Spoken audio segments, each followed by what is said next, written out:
And I think it's, kind of part of the coping mechanism too, right? You got to have a sense of humor because otherwise you don't have anything, I think, when you're dealing with that. My grandmother had dementia, and I was, I have a wonderful mother, but I was extremely close with my grandparents because they lived down south, and I would only get to see them, holidays if it worked out.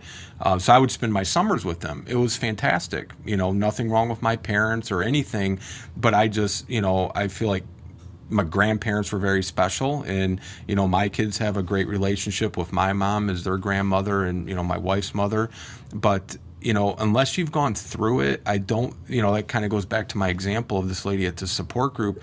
Her friends weren't equipped or able to understand what she was going through. And if I feel like if they had a loved one with dementia and she's explaining why we can't go to a restaurant, why we can't go sit in a movie for an hour and a half, 2 hours, you wouldn't need to explain that because they would get it. And one of the things they did tell her too, don't be angry or resentful towards your friend.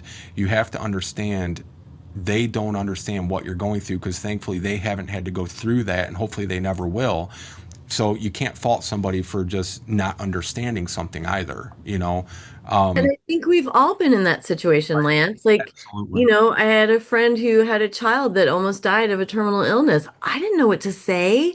I didn't know what to do. So I guess when I got into this situation, I just thought of those times like, okay, so what would I have liked them to help me understand? Absolutely. How would I have liked to have helped if I just knew, so afraid of putting my own foot in my mouth, I did nothing. Right. Yeah. So I think that helps me a lot too. I also would tell you that I don't like to pass judgment on if people have to use humor to get through this or not.